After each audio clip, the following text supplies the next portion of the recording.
in here? I really want to go home. I hate it so much here. How did you get in here? Are you okay? The container smelled like death and diesel fuel. Imani Brownstone lay pressed against frozen metal. 3 corpses arranged around her in the dark, their skin already going waxy and cold. Her cheek rested 2 inches from a dead man's open eyes, and she forced herself not to look away, forced herself to remember this was the price of loving someone more than survival. Footsteps approached outside, heavy boots on concrete, voices speaking sharp Korean she barely understood. The container doors shrieked open, and flashlight beams sliced through the darkness, finding the bodies first, then her. "Boss, you should see this." More footsteps, these ones measured and unhurried, the rhythm of someone who'd seen worse and lived through it. A man's voice, low and precise, speaking Korean with a kind of authority that didn't need volume. "What is this?" "Looks like trafficking gone wrong," someone replied. 3 dead, 1 survivor. The survivor has Port Authority credentials. Silence. Then someone knelt beside her, and she felt body heat, caught the scent of cedar and cigarette smoke, and something clean, like winter air. Fingers moved her hair aside with unexpected gentleness, checked her pulse with clinical focus. "She's different from the others," the voice said, and Imani filed it away for later, cataloged the exhaustion beneath the words, the intelligence, the loneliness that clung to certain people like a second shadow. "Take her to my medical facility, not a hospital, mine, and find out who owned this container." As they lifted her, Imani let her eyes open just enough to see through her lashes. The man watching was sharp-boned and cold-eyed, the kind of face you might find carved into ancient stone, beautiful in a way that promised nothing soft. Im Seong-Min, the Ice King of Busan, the man she'd been sent to destroy. She whispered in Creole, barely audible, "Thank you," then let herself go limp again. His eyes narrowed. He didn't speak Creole, but he was smart enough to know she'd just said something, smart enough to start doubting, and that doubt would either save her or kill her. She didn't know which yet. 3 weeks earlier, Imani had been sitting in a damp Freetown warehouse across from a man who looked nothing like a monster. Taiwo Okoro wore tailored suits and gentle smiles, spoke with a Yoruba accent that made even threats sound like poetry, and trafficked human beings the way other men traded stocks. He slid a photograph across the scarred table. Im Seong-Min stared back at her, all sharp edges and controlled danger. "They call him the Ice King," Taiwo said. 15 years running the Baekho syndicate, and no one has gotten close enough to betray him. Anyone who tries feeds the fish in Busan harbor. Imani kept her face blank, the way her peacekeeping training had taught her. "Why are you telling me this?" Taiwo's smile widened. "Because you will be the first to get close. You understand shipping, ports, international trade. He needs legitimacy. You will provide that. And while you make yourself useful, you will map every route, every contact, every shipment, then give it all to me. I'm a negotiator, not a spy." The smile disappeared. He gestured once, and 2 guards dragged someone into the light. 16 years old, terror bright in her eyes, hands zip-tied behind her back. Monica, her sister, the last family she had after their father died under a shipping container 12 years earlier. "You are now," Taiwo said mildly. "Infiltrate his organization. Seduce him, if necessary. Make him depend on you. Feed me his network. Do this, and in 6 months, you both leave with new identities and enough money to vanish. Refuse." And he brushed Monica's cheek with a gentle hand that made Imani's stomach turn. The ocean is very deep, and sisters are replaceable. Imani looked at Monica, saw the pleading in her eyes, the tears tracking down her face. Then she looked back at Taiwo. "When do I leave?" 3 days, he replied. "But first you should know something. Seong-Min and I have history. We were both owned by the same man once, a Busan crime lord named Choi Yong-ho, who liked to brand his property. He touched his ribs where fabric hid old scars. Seong-Min killed our master 15 years ago and took everything. The territory, the connections, the respect. I ran to Africa and built my own empire.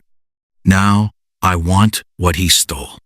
And you, he leaned forward, you will be my weapon. What if he recognizes your name? He won't, Taiwo said. I was nobody when we were slaves together, a kitchen boy he never noticed. But I noticed him. I've been watching him for 15 years, waiting for the right opening. You are that opening. After the meeting, after the guards took Monica away and Imani was alone in the small room they'd given her, she tried calling her sister's phone one last time. It went straight to voicemail, the same angry message Monica had recorded 6 months earlier. You've reached Monica, I'm busy, which you'd know if you ever actually visited instead of just sending money and pretending that makes you a sister. Imani had listened to that message 24 times, heard the bitterness and hurt beneath the words, knew she deserved every syllable. She'd left Freetown at 18 for UN peacekeeping work, sent money home faithfully, called once a month, and told herself it was enough. When their mother died 4 years ago, Monica had been 16 and alone, and Imani had flown home for the funeral, then left again a week later, because she had a posting in South Sudan and responsibilities and 1,000 justifications that all meant the same thing. She'd chosen her career over her sister. Now Monica was paying the price for Imani's ambition, and the guilt was a living thing gnawing at her chest. The container had been Taiwo's idea, brutal and efficient. Make it real, he'd said. Men like Seong-Min have seen every con. The only way he believes you're a victim is if you actually suffer. So she'd let them bruise her with methodical precision, split her lip, rope burn her wrists, laid down with 3 dead men, actors in Taiwo's employ who'd betrayed him and paid with their lives, and let them seal her in darkness for the 2-hour trip to Busan port. She'd spent those 2 hours memorizing her cover story and trying not to think about how Monica had looked at her in that warehouse, not with hope, but with something colder, something that looked almost like blame. Now, 3 days after waking in Seong-Min's medical facility, Imani stood in the apartment he'd given her, 3 floors below his penthouse, in a building that cost more per month than most people earned in a year. The space was all clean lines and expensive emptiness, beautiful and cold, exactly like the man who owned it. Her phone buzzed, a message from an unknown number, but she knew the source. How is our Ice King treating you? She typed back, professional, distant. He offered me work. Good, Taiwo replied. Make yourself indispensable. I need his August shipment details. Project, Nakdong. 50 million in weapons moving from Busan to Manila under false agricultural manifests. Get me the route and timing. And if I can't? Another message appeared. A photo of Monica, thinner than 3 days ago, fear etched into every line of her face. Then, your sister learns what happens to girls who have no one to protect them, Taiwo wrote. You have 8 weeks. Don't disappoint me. Imani deleted the thread and forced herself to breathe. 8 weeks. She could do this. She had to. What she didn't know, what she couldn't have known, was that Im Seong-Min had spent the last 3 days doing exactly what Taiwo feared, investigating. In his private office, surrounded by screens showing security feeds and shipping manifests, Seong-Min studied the container's origin point.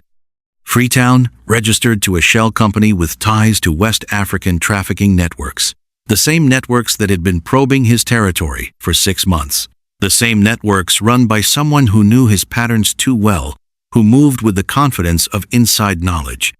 Sung-ho, his second in command, sat across from him, reviewing the same data. This was a plant, boss. Someone sent her to you. Obviously, Seong-Min replied. The question is, who and why? Sung-ho pulled up another file. I traced the shell company. It connects to a man named Taiwo Okoro, runs a trafficking and weapons operation out of Sierra Leone. He's been asking questions about you for years, specifically about Choi Young-ho.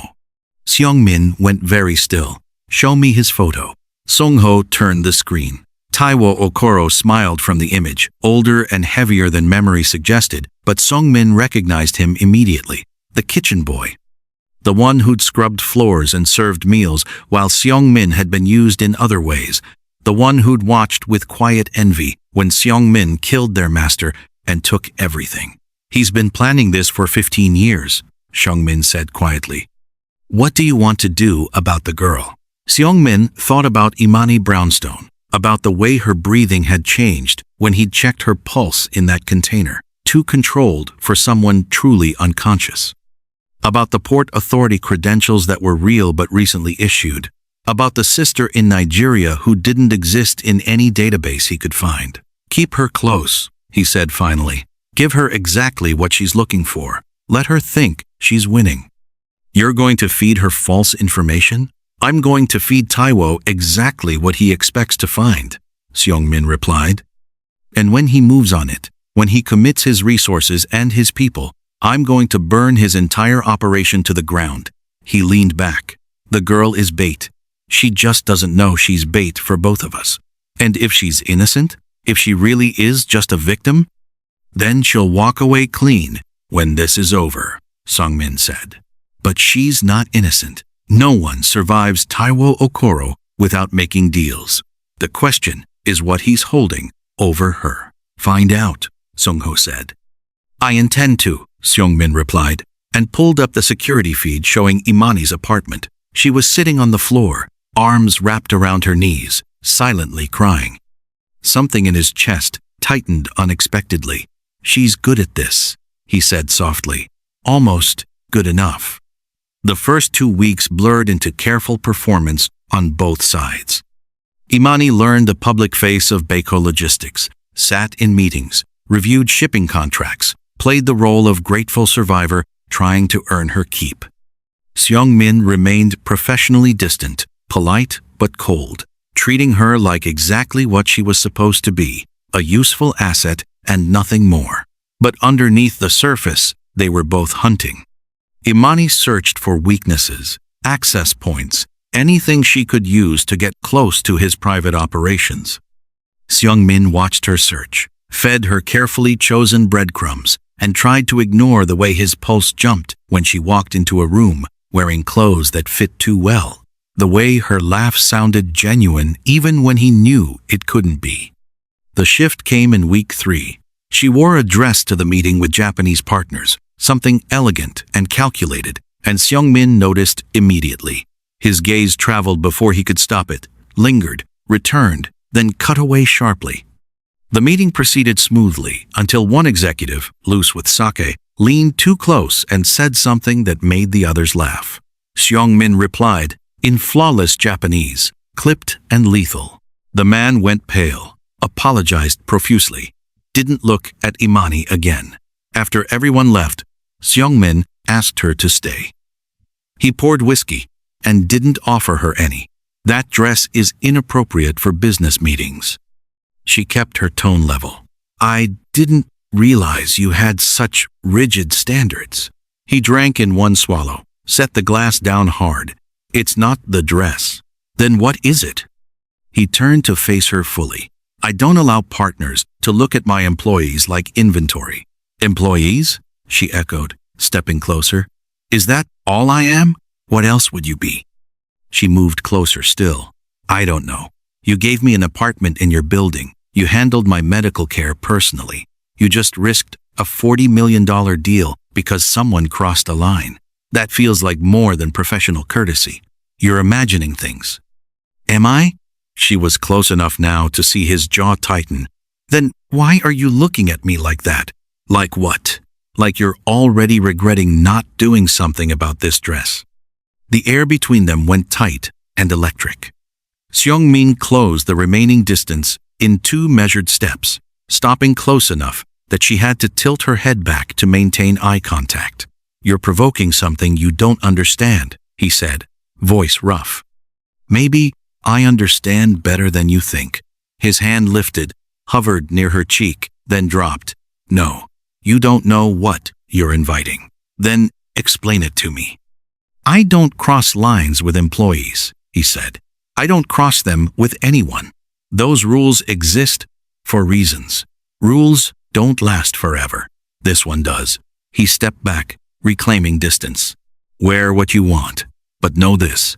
If anyone disrespects you, I handle it. You work for me, and I protect what's mine, nothing more. He left before she could respond, but she'd seen the truth in what he didn't say, in the way his hands had trembled before he forced them still. He wanted her, desperately, and it frightened him. She pulled out her phone and sent Taiwo an update. He's interested. Give me more time. The reply was immediate. Push harder. We need those files. Another message appeared, with a photo of Monica looking worse than before, bruised and exhausted. Your sister is running out of time. 8 weeks is now 6. Don't make me remind you what failure costs. Imani erased everything and tried not to imagine what they were doing to Monica between photos, tried not to hate herself for every smile she'd given Seong-Min, every calculated touch, every lie. That night, she couldn't sleep. She stepped onto her balcony and stared at the city lights, thinking about Seong-Min's hands and how close they'd come when his voice drifted down from 3 floors above. Can't sleep either? She looked up. He was mostly shadow against the sky. Jet lag, she said. You've been here 3 weeks. Fine. Insomnia. What about you? Nightmares, he said, and the honesty caught her off guard. About what? Things I've done. Things done to me. It's familiar territory. That shouldn't be normal. It is where I come from. He paused. I owe you an apology for earlier. I crossed a line. You told the truth. That's not the same thing. Look, truth is dangerous, he said. It gets people killed where I live. What if I don't want distance? What if I want you to stop hiding? Why would you want that? Because, she said carefully, you're lonely. You've been that way so long you forgot what connection feels like, and I think I remind you that you're still human. Silence stretched between them, then a sound she couldn't quite place. Maybe a breath, maybe a laugh, maybe something breaking. Good night, Imani. Good night. She went inside before he could hear her crying, because she was getting attached, and that was the most dangerous truth of all. Week 5 began with a message from Seong-Min. Jeju Island, business trip, 3 days, pack light. When she reached the private airstrip and saw the jet waiting, she knew this wasn't routine. Inside, Seong-Min sat reviewing contracts in black jeans and a white shirt that made him look almost approachable. He glanced up as she entered. Sit anywhere. It's a short flight. She took the seat across from him. What's the agenda? He set the papers aside. There isn't one. Then why are we going to Jeju? Because I wanted to see you somewhere that isn't work, he said, meeting her gaze. Is that unreasonable? Her heart kicked. Maybe. Depends. On what? On whether I'm still just staff. He stood, poured 2 glasses of amber liquid, handed her one. I'm not good at this. At what? Wanting someone. It's not something I do. Not often? Not ever. He sat beside her, instead of across. I've paid for company. I've had arrangements. But actually wanting someone is new and inconvenient. Inconvenient, she repeated. You work for me, you've been hurt. Every moral instinct I have left says, keep distance. He leaned in slowly, giving her time to stop him. She didn't.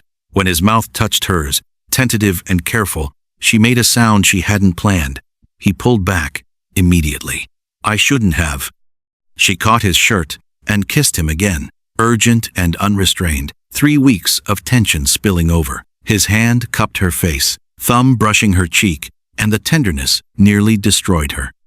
When they separated, both breathless, he rested his forehead against hers. This is a terrible idea. Probably, she said. I'm not a good man. I've killed. I'll kill again. I know. You deserve better. I don't want better. I want you. The lie burned her tongue, but his returning kiss tasted like hope, and she no longer knew which parts were performance and which were real, only that she was drowning in both. The Jeju house was glass and white stone on a cliff overlooking impossible blue water.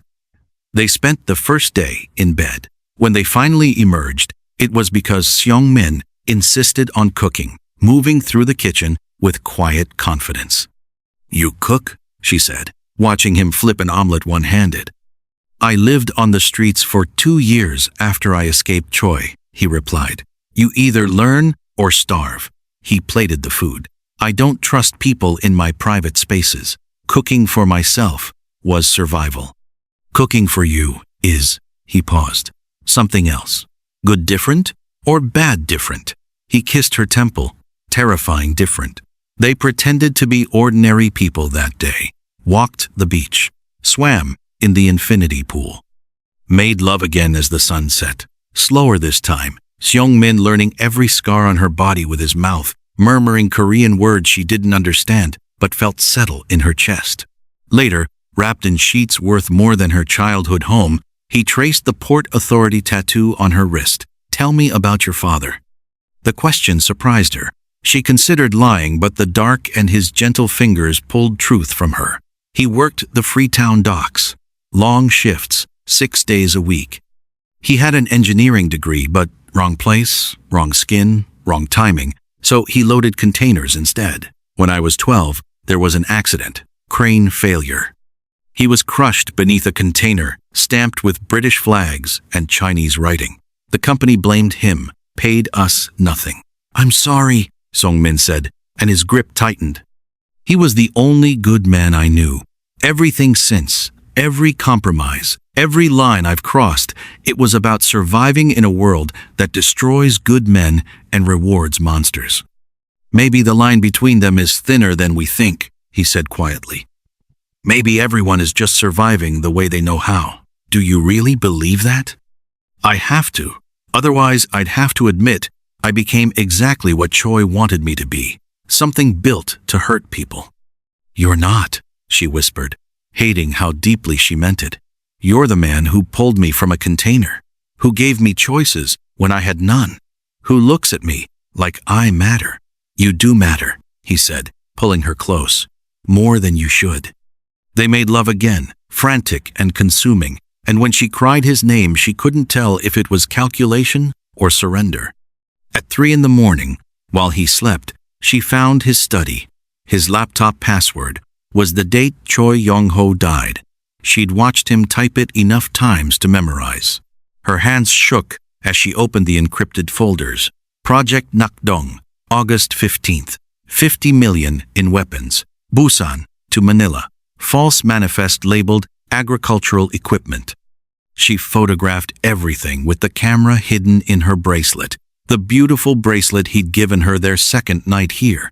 The one he'd kissed when he clasped it around her wrist. Guilt was a living thing, trying to claw out of her throat. "What are you doing?" She spun. Seong-Min stood in the doorway, shirtless, backlit, his face unreadable in shadow. "I couldn't sleep," she said quickly. "I was looking for something to read. In my private files? I didn't know. I thought it was." He crossed the room slowly. Each step felt final. He looked at the screen, the files, her face. Silence stretched until it became unbearable. Then he shut the laptop and pulled her into him, kissed her hard enough to bruise. "Come back to bed," he said, against her mouth. She followed, relief and dread colliding. This time, he loved her differently, rougher, almost punishing, his hands leaving marks like he needed proof she was real. When she broke beneath him, he buried his face in her neck and whispered something in Korean that sounded like goodbye. She didn't sleep again. Neither did he. They lay tangled, both pretending, and at dawn they flew back to Seoul without discussing what had almost happened, what had been narrowly avoided. The following day, Imani sent the files to Taiwo. His reply came immediately. Perfect. August 15th. Confirmed. One final task, and you're free. Prepare yourself. She deleted everything and vomited in her bathroom, hating herself, hating Taiwo, hating this impossible choice. When Seong-Min called an hour later and asked her to move in with him, she said yes, because she no longer knew how to say no, didn't know how to stop lying long enough to breathe. August 14th arrived under heavy rain. Imani was in Seong-Min's penthouse, technically moved in, though her boxes stayed sealed, when alerts started flooding her phone. Explosion at Busan port, multiple casualties, suspected gang violence. Her hands shook as she opened the article. The shipment had detonated. 7 dead, 12 wounded. Everything had gone catastrophically wrong. Her phone rang. Taiwo, voice stripped with fury. "Did you set us up?" "No, I sent you everything exactly. Half my men are dead, Imani," someone warned him. "I didn't, I swear. Fix this. 24 hours to deliver Seong-Min or Monica dies. Not eventually. Tomorrow. Tomorrow. Not." The line went dead. Imani stood frozen in the middle of the penthouse. Walls pressing closer. Lungs refusing to work. The door opened. Seong-Min walked in, perfectly composed, suit jacket over one arm. "You heard," he said. She nodded, not trusting her voice. He poured 2 drinks, handed her one. "The Lioness cartel tried to intercept my August shipment. They knew exactly when and where. Someone fed them intelligence." His eyes settled on hers. "Was it you?" Every instinct screamed lie, but something in his face, the almost pleading way he looked at her like he was begging her to deny it, made the words stick in her throat. Before she could answer, the elevator opened. Sung-ho stepped out with a tablet, expression sharp. "It was her," he said. "I have proof." Seong-Min's face went blank. "Show me." Sung-ho played the footage. Imani, in her apartment, encoding messages, photographing documents, whispering into her phone, Seong-Min's shipment schedule, Nakdong project, 50 million in weapons. The words hung in the air like shrapnel. When it finished, Seong-Min turned to Sung-ho. "Thank you. You've been thorough." Then he pulled his gun and shot the tablet, glass and metal exploding across the floor. "Get out," Seong-Min said quietly. "You're dismissed." Sung-ho stared at him. "She's a spy. She betrayed you. She nearly got your men." "I know," Seong-Min said, voice cold enough to freeze blood. "I've known since the day I pulled her from that container." The room went silent, except for rain against windows. Imani felt reality tilt sideways. "You," she started, but couldn't finish. Seong-Min turned to her, and the pain in his eyes was so raw, she had to look away. "I let you spy on me, Imani. I fed you that shipment information, knowing you'd pass it to Taiwo Okoro. I wanted to draw him out. You were bait." He laughed, bitter and hollow. "You played your part beautifully." "Then why?" Sung-ho said. "Why let her?" "Because I needed to know if she'd choose me," Seong-Min interrupted, still watching Imani. "If given enough time, enough reason to stay, she'd tell me the truth." He stepped closer. "I gave you everything. My trust, my bed, my—" His jaw tightened. "Why didn't you tell me?" Imani's face was soaked. She didn't know when she'd started crying. "Because they have my sister. Taiwo has Monica. If I don't deliver you to him, he'll kill her. That's why all of this. That's why—" "Prove it." She pulled out her phone with shaking hands, showed him the messages, the threats, the photos of Monica bound and terrified, Taiwo's final text from an hour ago. Seong-Min read everything. His expression shifted, fractured. Then he did something she didn't expect. He handed the phone to Sung-ho and said, "Find her. Find the girl. I want a location by morning." "Boss," Sung-ho started. "Do it." After Sung-ho left, after the penthouse emptied, Seong-Min and Imani stood alone in the wreckage. "Why are you helping me?" she whispered. He pulled up his shirt, showed her the brand on his ribs, the old burn scar she'd traced in bed. "When I was 12, my father sold me to pay gambling debts. The man who bought me owned a brothel and a fighting ring. He branded his property, made sure we knew we were things. I spent 6 years being a thing. He dropped his shirt. I know what it's like to have someone you love used as leverage. I won't let your sister go through what I did. Even after what I did to you, you didn't have a choice. I did. She stepped closer. In Jeju, when you asked me to move in, when you said I mattered, I could have told you everything, but I didn't, because I was afraid and selfish, or because you were afraid I wouldn't help, he said, that I'd prove to be exactly the monster you expected. You're not a monster. Then what am I? She reached up, touched his face. He flinched, but didn't pull away. You're the man I fell in love with when I wasn't supposed to, when it was the last thing I could afford. You're the person who made me want honesty in a game built on lies. His hand covered hers. Don't say things you don't mean. I mean it, she said. That's the problem. I've meant it for weeks and I hate myself for it, because loving you makes me a traitor either way.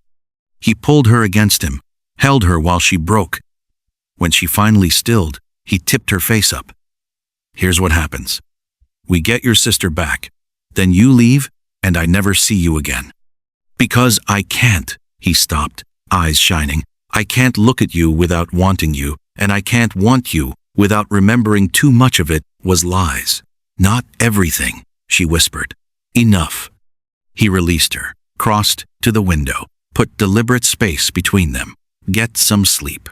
We move on Taiwo tomorrow night. She wanted to tell him Jeju was real, that every time she said his name in the dark it was real, that she never meant to hurt him this deeply. But the line of his back told her he wouldn't believe it, maybe couldn't. So she took the guest room and cried until the rain stopped. The plan was simple and brutal. Imani would call Taiwo, offer to hand over Seong-Min in exchange for Monica. They'd meet at an abandoned factory in Seoul, the same place where Choi Young-ho had once owned slaves, where Seong-Min's nightmare had begun. Full circle. Taiwo agreed immediately, too eagerly, which should have been a warning. The night of the exchange, Imani rode beside Seong-Min, Seong-ho driving. Fake restraints bit into Seong-Min's wrists. Blood makeup streaked his face to sell the capture. He hadn't spoken to her in 2 days, except to coordinate. Imani, he said, as they stopped outside the factory. She turned. If this goes wrong, if I don't walk out, there's a safety deposit box at Hana Bank in your name. New passports for you and Monica. $500,000. It's yours regardless. Don't talk like that. I deal in outcomes, he held her gaze. And Imani, for what it's worth, Jeju was real for me too. Before she could answer, Seong-ho opened the door. Time. The factory was exactly right for an ending. Rusted beams, shattered windows, oil, and rot thick in the air. Taiwo waited at the center with a dozen armed men, and there, bound to a chair under flickering light, sat Monica. Imani's heart slammed against her ribs. Her sister was thinner, shaking, bruised. She started forward, but Taiwo lifted a hand. Proof first, he said. Is that really Im Seong-Min? Imani shoved Seong-Min ahead. He staggered, glared at her with convincing fury. It's him. Taiwo circled him slowly, studied his face. The Ice King himself. I've waited 15 years for this. Seong-Min's gaze sharpened. Do I know you? You should, Taiwo said. We belonged to the same man once, Choi Young-ho. You killed him and took everything he built. I ran to Africa and made my own empire. He smiled, thinly. We're brothers in a sense, branded by the same monster. Small world, Seong-Min said. Smaller than you think. Taiwo drew a knife, pressed it to Seong-Min's throat. I've hunted you for a decade. You had everything I wanted. Power, reach, respect. And this beautiful woman delivered you herself. He turned to Imani. Well done. Truly impressive. I almost believed you actually cared about him. I do, Imani said quietly. Taiwo laughed. Please. You're a survivor, just like your sister." At that, Monica's face changed. Fear drained away, replaced by something hard and practiced. She stood, the ropes slipping free, they'd never been tight, and pulled a gun from beneath the chair. "Did you really think I was some helpless victim waiting for rescue?" Monica said, leveling the weapon at Imani's chest. Shock landed like a fist. "Monica, what?" "She came to me 6 months ago," Taiwo said, savoring every syllable. "Angry, alone, abandoned. You left her in Freetown to chase UN glory, Imani. You chose strangers over blood. I offered her belonging, direction. She's been with me longer than you have." Imani stared at her sister, at the resentment burning there. "I did everything for you. Every lie, every risk. I sold myself to keep you alive." "I never asked you to," Monica snapped. "You left me when Mom died, 12 years old and alone, while you played hero in blue helmets. Where were you when I was starving? When men," her voice faltered, "when men did things to me just so I could eat? I sent money, I called, once a month," Monica said. "A wire transfer and a 5-minute phone call. That's not a sister. That's guilt management." The words cut deeper than any blade. "I'm sorry. I didn't know." "You didn't want to know," Monica said. "Just like you didn't want to see, this was always a trap. There's no lioness cartel expansion. There's Taiwo using you to reach Seong-Min, and me helping him because he's the only person who didn't abandon me." Imani felt something break inside her chest, something fundamental. "Monica, please, save it," Monica said. "We're the same, you and me. Survivors who do what we have to. Stop pretending you're better." The factory erupted. Seong-Min snapped his restraints, designed to break, and Seong-Ho crashed through the skylight, with 6 men rappelling behind him. Gunfire exploded. Bodies dropped. Taiwo dragged Monica toward the rear exit, and Imani ran after them, barely registering Seong-Min calling her name. She caught them in a storage room. Monica spun, gun raised, and they froze, sisters divided by a single trigger pull. "I loved you," Imani said. "Every choice I made was for you." "Then you're stupid," Monica replied. "Love doesn't feed you. Love doesn't protect you. Power does. Money does. Taiwo taught me that. He's using you. He's a monster. You worked for him too, to save you."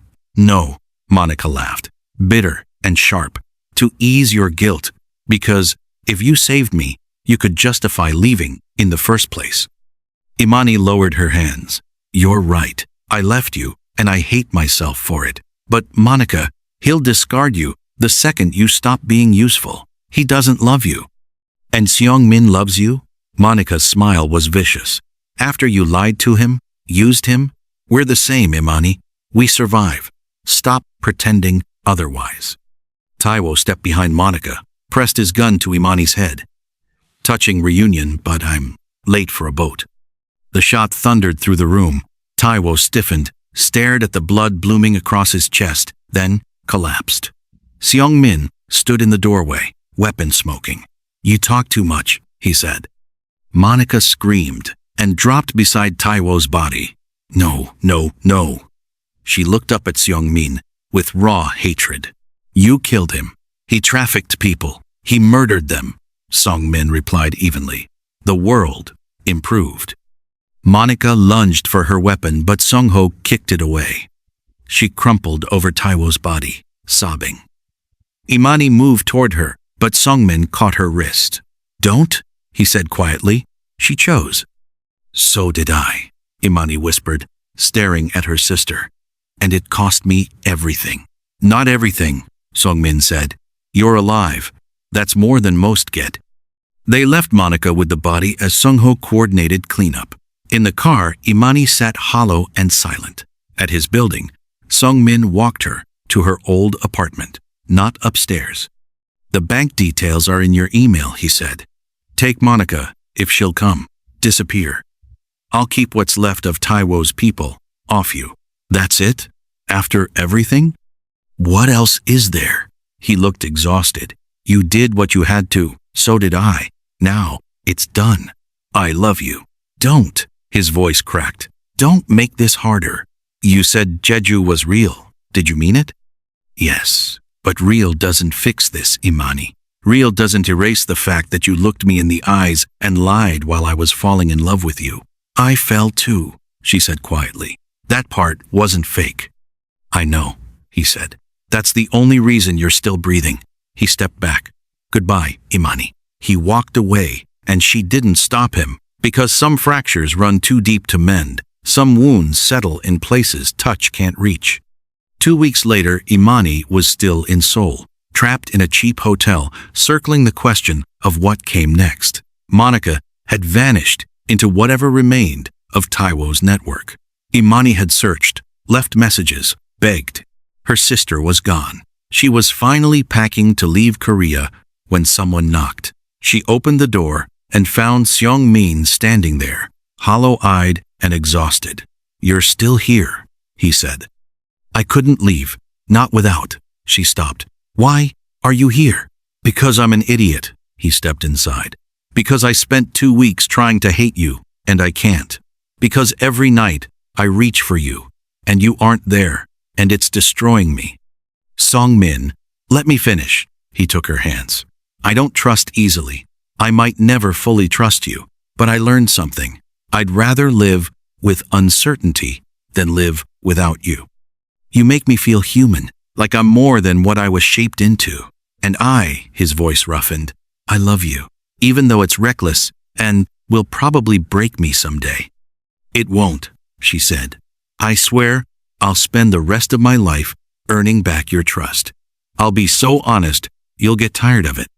He kissed her, hard and urgent and real. When they pulled apart, both shaking, he pressed his forehead to hers. Move in with me, he said, properly, not as my employee or asset, as my partner. In crime? In everything. She kissed him again, tasting salt and relief, and the fragile promise of another chance. Yes. 6 months later, Imani stood on the balcony of their penthouse watching the sun set over Busan. Seong-Min came up behind her, arms around her waist, chin resting on her shoulder. Sung-ho found Monica, he said softly. She's in Lagos, working with what's left of Taiwo's operation. Imani's chest tightened. Is she okay? Physically, yes. Otherwise, he hesitated. She's angry, lost. She won't speak to you. Maybe someday. Maybe. They stood watching ships glide into the harbor, the same port where their beautiful disaster had started. He pulled a small box from his pocket. I can't give you a traditional proposal. That's not who I am. But I can give you this. He opened it to reveal a simple platinum ring with a single diamond. A partnership, legally binding and deeply unwise. Is this a business merger or a marriage proposal? Both. He slid the ring onto her finger. You'll be co-owner of Baeko Logistics, equal in everything. And you'll be my wife, if you want that. I want it, she said, laughing through tears. God, help me. I want it. He kissed her as the sun disappeared. 2 survivors who'd stumbled into something neither expected, home. 1 year later, an email arrived from an unknown address. Imani opened it carefully. Inside was a single sentence. I'm sorry. I love you. I'm not ready yet, but someday, Monica. Imani read it 3 times, then showed Seong-Min. He pulled her close. She'll come back, he said. Love doesn't let go easily, and she's your sister. That bond bends, sometimes for years, but it doesn't break. Imani held him and let herself believe it. Let herself believe in second chances and fractured families, learning to heal and love that survived lies. Outside, the port hummed with life, ships arriving and departing, people starting over. And in their office overlooking it all, 2 people who'd tricked each other into love were building an empire on honesty instead of deception, on choice instead of force. It wasn't perfect, but it was theirs, and in the end, that was enough. If you made it this far, if you felt every betrayal and reconciliation, If Imani and Seong-Min's journey from lies to truth meant something to you, then you already know this story earned your time. One thing before you go, subscribe, because stories like this, the kind that trust you to handle moral complexity and messy love and characters who earn their redemptions, those only survive when people actively choose to support them. Your subscription tells the algorithm this matters. That substance beats spectacle, that complicated narratives deserve space. So subscribe now, not because I'm asking, but because 45 minutes just passed, and if it meant anything at all, if it made you feel something real, then it earned that small gesture. Thanks for being here. I'll see you in the next one.